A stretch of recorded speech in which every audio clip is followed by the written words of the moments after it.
Good morning, greetings everyone. June Allen here. Lovely to see you all. I hope you're having a good morning on a Thursday. So, for those of you that don't know me, my name is June Allen and I run a Black Women's Wellness Mastermind for women who struggle with self-love, sisterhood and sobriety. So today, good morning, thanks for joining. So today I'm going to be talking to you about Dr. Frances Cress Welsing. Who is she? And why is she important for our healing? So it's her birthday today, first and foremost, which is why I wanted to do this live stream today. So before I kind of get into it, I just want to share, sorry, my notes are going all over the place. I just wanted to share a tiny bit of housekeeping before we get into the content. So in the mastermind that I run for Black women, we are currently studying sacred understanding.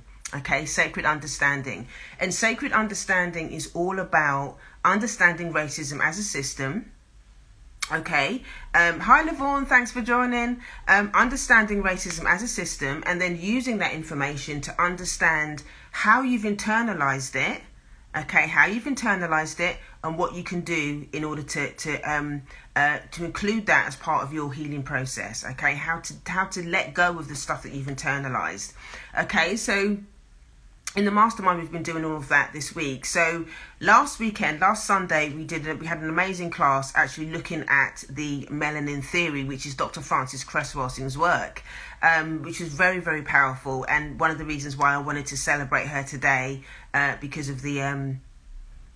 of that, just kind of letting people know who she is and why she's important. Okay, so we've been talking about the psychology of racism as well, what it means and all the rest of it. So if you're interested in joining the mastermind and finding out more about any of that information, all the replays are available. I have a huge library of content, over 200 live streams, masterclasses, worksheets, audios, you name it, book recommendations, tools, meditations, affirmations, all of that good stuff, specifically around Black women and the cultural context of what it means to heal as a Black woman. So if you're interested in joining me in the future for future classes or any of the stuff that we've done in the past, there's loads of replays. You can click the link in the bio or go to heal.juneallen.net.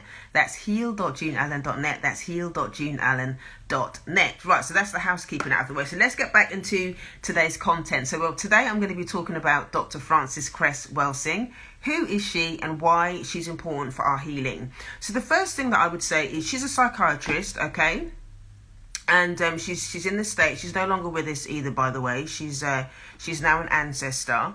But she devoted her life to understanding why racism is the way it is. She wanted to understand why racism is here and what is the impact that it has on our Black mental health. She dedicated her life to doing that. And she did this eventually by, this is her book, The ISIS Papers. If you haven't heard of it already, if you haven't got this already, I highly recommend you getting this book. It's an amazing wealth of knowledge. So the reason why she, just to give you a little bit of history, the reason why she decided that she wanted to do this is because when she was training, doing her psychiatry training back in 1963, the trainers actually said to her that they didn't think that Black people would benefit from therapy.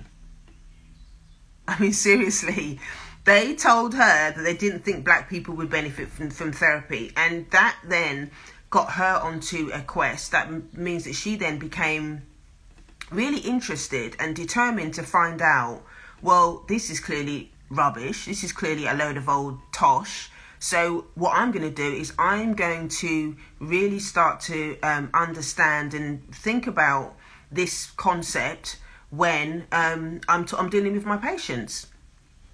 And what she found out from her patients is that a lot of them were becoming ill. When she spoke to them about their experiences, a lot of them were mentally ill because of their experiences of racism. Okay, their experiences of not being understood, them not understanding really what's going on for them, and not really being supported, not getting the support that they needed. And so she just continued to listen to them, to understand their stories, and slowly she began to understand that actually racism plays a part in all of this. And then she met Neely Fuller Jr. Okay, if you haven't, hi Faye, thanks for joining. For those of you that don't know who Neely Fuller is, Neely Fuller is the godfather. Okay, he's the godfather of understanding racism as a system. He's the guy that actually created the whole thing around understanding racism as a systemic issue. So she met him at a Black Power meeting. Okay, and they started talking. And understanding each other, and that's where she learned about the concept of racism being a system. And she does actually quote him in the book. He became her mentor. And they, so Neely Fuller's work understands or addresses the concept of what. Okay, what is racism? What does it look like? What does systemic racism actually mean?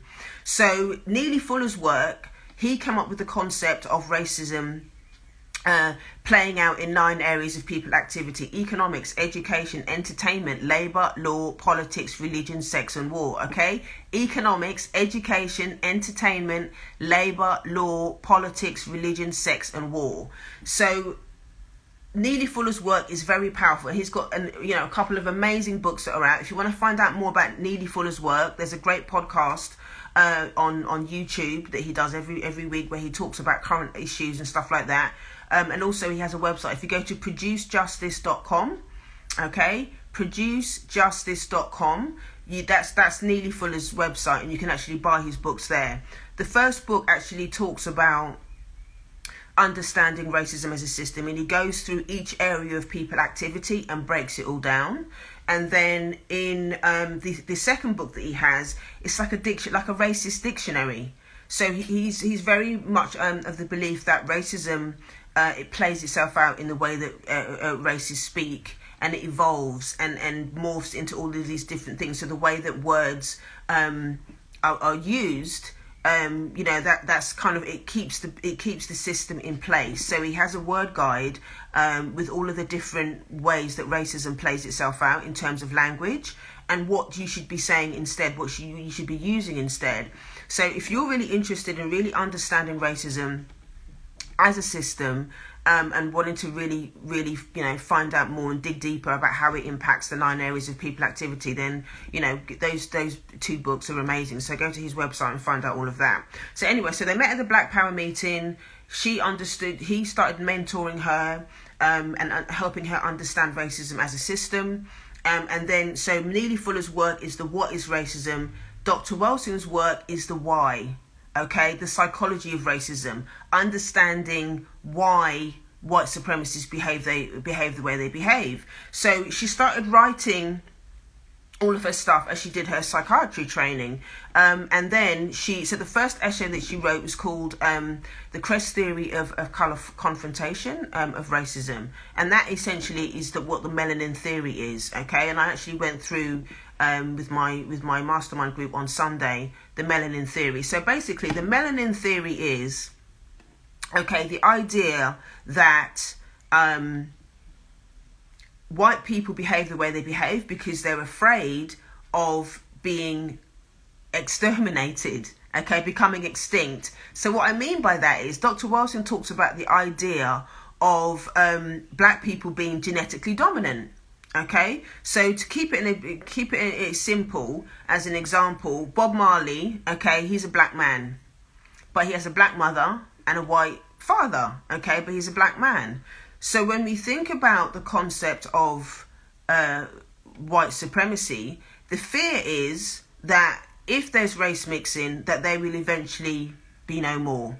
And there was a study that came out last year in the States that actually confirmed that white people are actually dying a lot quicker than they are having children. So if race mixing continues, then within a few generations time, then the white race is no longer going to be here, and that is the fear that's driving this. And this is what Dr. Welsing talks about when she talks about the psychology of it. It's about fear of white genetic annihilation, is what she calls it.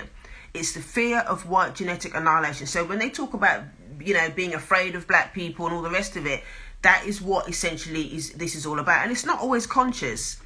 The people on the, on the far right, these far right groups, they understand this.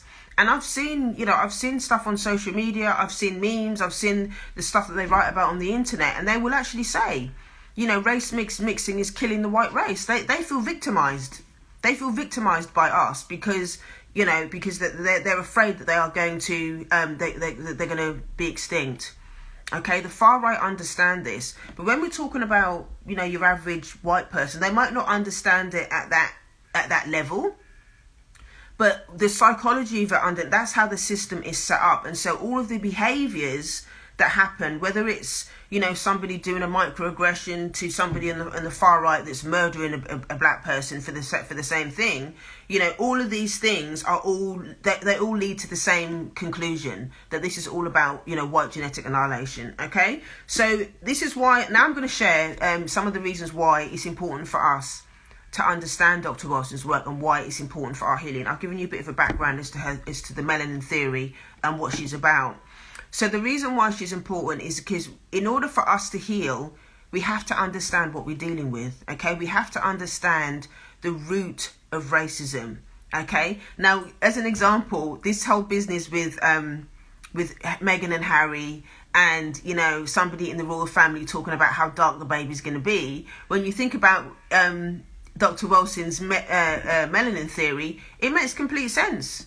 It makes complete sense to me why they want to have those conversations, because it's this whole thing about they want to keep the blue blood and all this sort of stuff, but the conversation that they're having is they're terrified, that Archie's melanin is going to somehow contaminate their blue blood. That's what the conversation, that is, from a psychological perspective, that's what's going on underneath that conversation. We're afraid that if we let some black people come into our blue bloodline, that white people is gonna become extinct.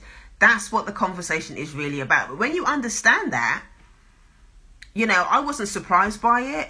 I wasn't offended by it, because I understand what's underneath it. I understand the melanin theory, and I understand that it's fear. It's fear-based behavior. It's fear-based. It's shame-based behavior. There's a white shame that happens as a result of this genetic status that they're in, and Dr. Welsing talks about this. That's driving this behavior, and a lot of it is unconscious. But what happened in the mastermind, when we were talking about it last week, there was just light bulbs that were going off, because the ladies were really beginning to understand. Oh my God! Now it makes sense. What's underneath the behaviour, what's underneath all of the aggression, what's underneath the out and out violence. Hang on a minute, Facebook's just, I don't know why it keeps doing that. I'm just going to restart my Facebook page. It's just crashed on me. Alright, so just give me a moment. Sorry about that. Okay. Oh, it's not really happening. So, okay, so I'm gonna, let me just write in this a minute. Happy birthday, Dr. Welsing. Okay, add to my post. Live video. Okay, so there we go. So I'm just it's coming back up now. Okay, right, so I'm live again now. So apologies for those of you that it just kicked you off. So today we're talking about Dr. Welsing. It's her birthday, and I was just talking about the reasons why it's important to understand her work and why it's important for our healing. So understanding the root of racism, is the beginning, because it's going to start to give you an understanding as to why people that practice white supremacy, why they behave the way they behave, and we begin to understand what's driving the behavior, what's underneath it. The other reason why it's important is because once we understand what's driving the behaviour and we understand racism as a system, then we can begin to have conversations about, well, how have we internalised it? What does it look like? It gives you an understanding as to all the colorism conversations. That's an internalisation of the oppressor, of what the oppressor thinks. We find our melanin so offensive. When we're talking about colorism, we find our dark shade so offensive, And we realize that when you understand the melanin theory, what it is a projection. Okay, in therapy we call that projection. Projection is when somebody's experiencing feelings and they're experiencing some sort of discomfort, but they don't want to take responsibility for it. They don't want to own it. So what they do is they vomit it onto somebody else. Okay, they vomit those feelings onto somebody else, and that's essentially what racism is. Okay, that's essentially what racism is. White supremacists feel so ashamed and so disgusted and so outraged by the fact that they can't produce melanin. They can't produce any melanin to keep them to not to survive. Okay, they're vomiting that hate of themselves onto black people.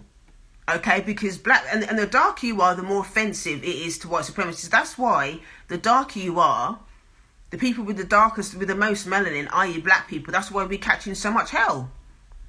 Okay, because we're the biggest threat to white genetic survival. Okay, we're the biggest threat to white genetic survival. That's why black people catch so much hell. Okay, under the system of racism.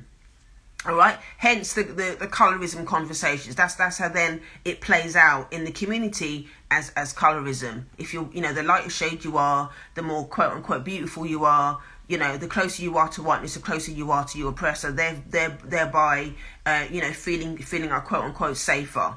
Because you can pass or whatever it is. So it's important to understand. You've got to understand what you're dealing with.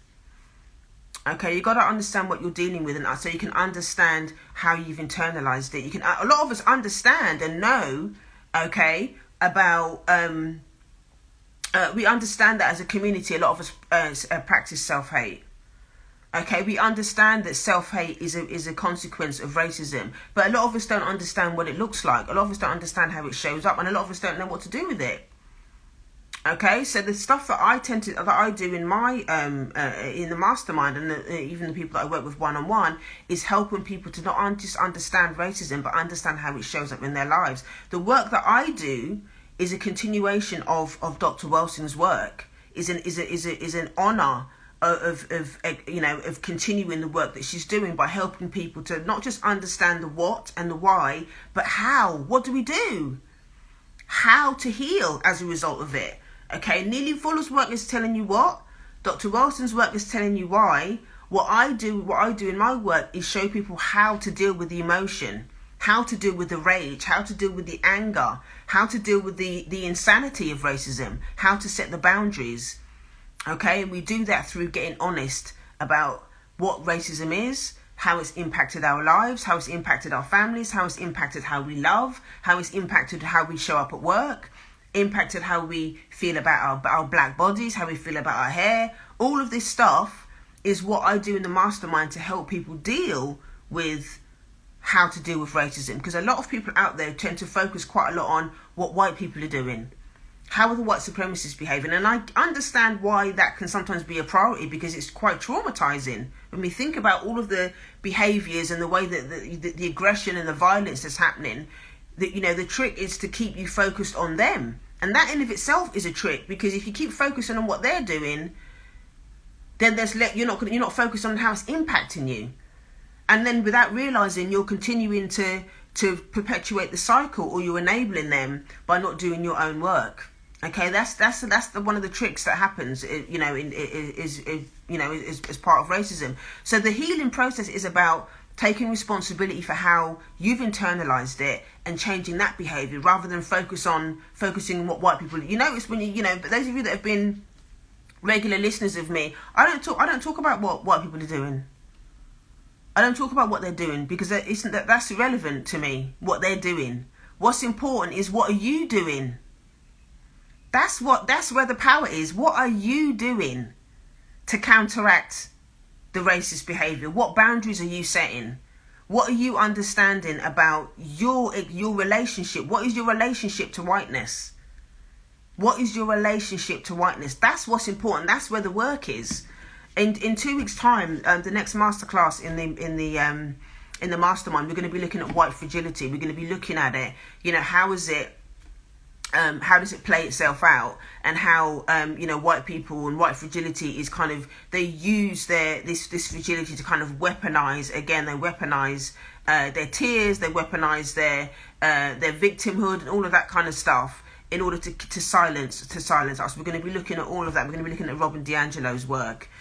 She's a white woman who wrote this book. It's a great book. And the concept of what she's talking about is really good, but it's important for us to have that conversation again so that you can see how it plays out. Again, we saw it this week, Sharon Osbourne doing her foolishness on I can't remember which program it was now, but again, you just see it all the time, and it's a defense mechanism. White women, who practice racism have this defense mechanism where they don't want to answer the question, they don't want to address their own bigotry, they don't want to address the way that they enable the system of racism, so they just they act out. You see the white tears, you see that all of this stuff. It's just it's that's how racism plays itself out. But you have to understand it so that you can deal with it.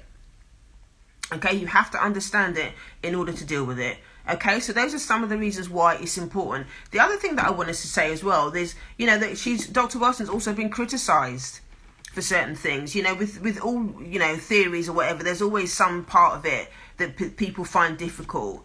And one of the criticisms that she had is the suggestion that homosexuality, was part of racism, white supremacy's idea to decrease the black population. Okay, now I understand that from that perspective, it can be deemed as homophobic, and I know that a lot of people have question marks around that, including myself. I was like, oh my God, I can't believe she's even saying this, but I remember I watched an interview with her, and she does actually talk about this. She talked about the fact that people thought that in her saying that people would actually say that she was, thought that she was homophobic. And what she said was, it's important to understand that she wasn't saying those things to be disrespectful to people that were gay or people in the LGBT community. She was saying that it's important to explore it, because the fact that our sexuality has been weaponized by white supremacy at different levels.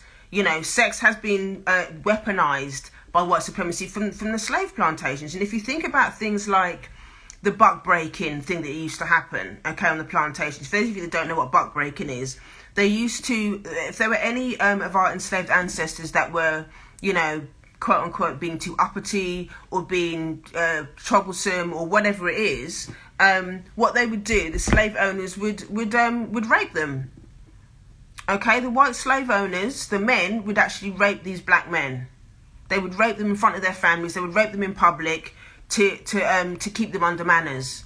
Okay, so what I'm beginning to understand about what Dr. Welsing meant about this issue is that it's also understanding that, and I've been kind of reading up about this sort of stuff, is that sometimes the way that we express our sexuality, our gender, or whatever it is, it can be as a response. It can be a trauma response. Okay, it can be a PTSD trauma response.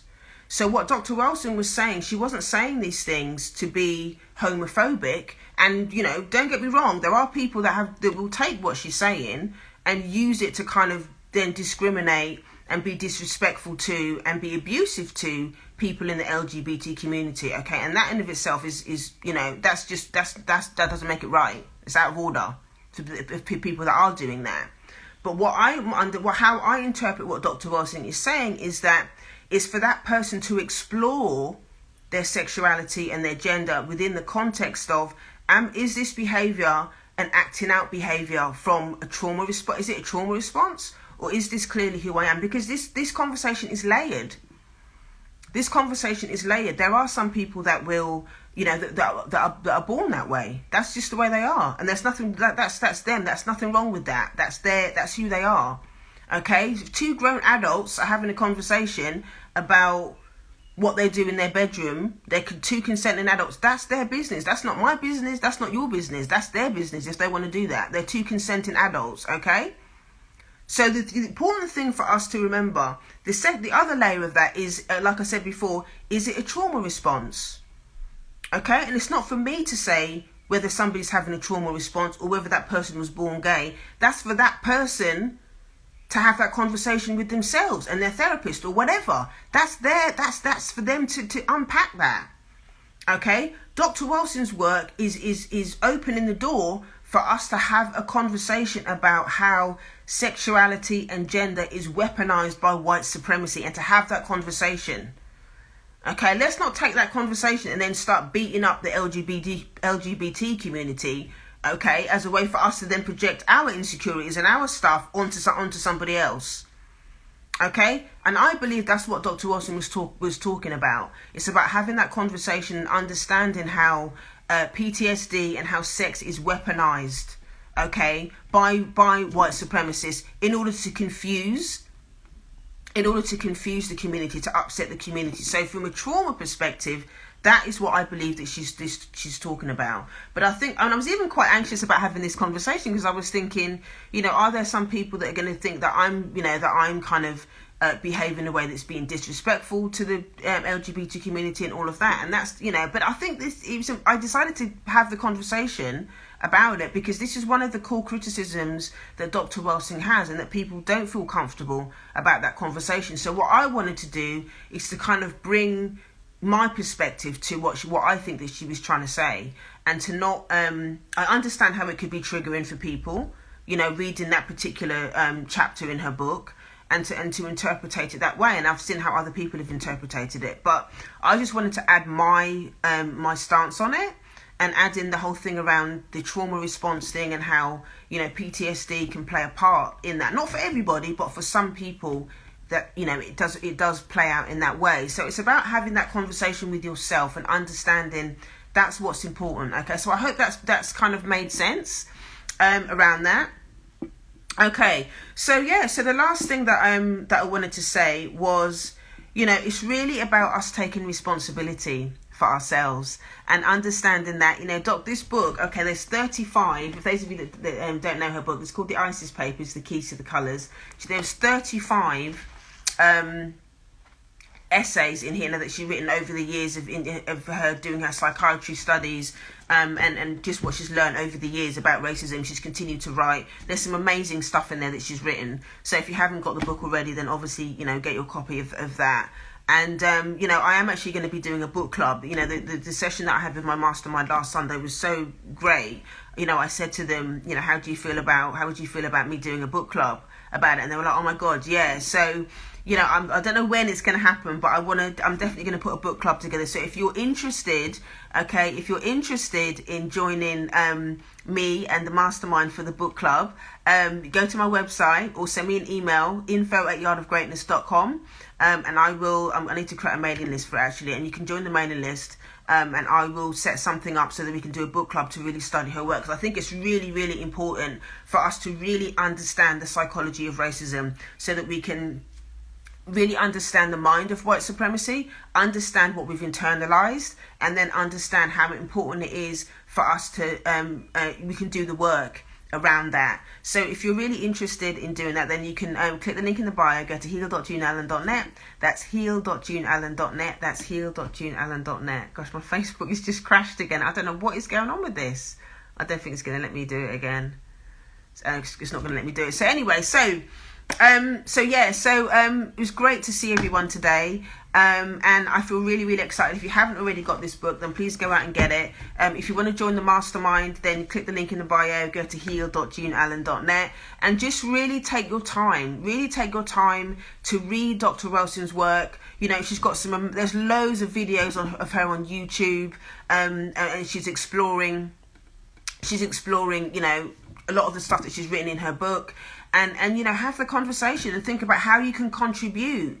I'm going to don't worry, beat CPTSD. I'm going to leave this live up so you can watch the replay of it, so don't worry.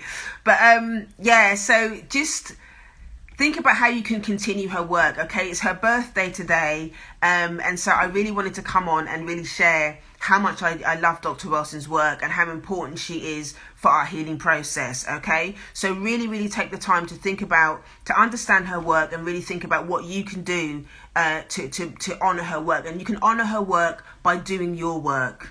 Okay, don't just read her work. Don't just read her work, but think about how it applies to you. She talks a lot about racism, obviously, in the collective, but what's really empowering is thinking about how does her work impact you as an individual? How has it shown up in your family? How does it show up in your relationships? How does it show up how you parent? Okay, how does it show up how you love? How does it show up how you express your sexuality and your gender? You know, think about all of these things. There's a lot of stuff to unpack. You know, the book is very dense. The book is very dense in the sense that there's a lot to take in, and be mindful that, you know, I mean, so this is something that came up in the mastermind as well, that even reading the work, it's like our brains, you know, don't want us to, it was difficult to kind of take in the stuff that we were reading, because our brains don't want us to think about it, don't want to think about the reality of racism, because it's painful. So our brains are trying to protect us. Okay, our brains are trying to protect us from the pain and the reality of what it means to live under the system of racism. But what you can do is, if you have a safe space, if you find a safe space in order to do this work, okay, then your brain will allow you to open up so that you can start to have those conversations. That's why the mastermind is so important. That's why I create the space, because you've got to have a safe space.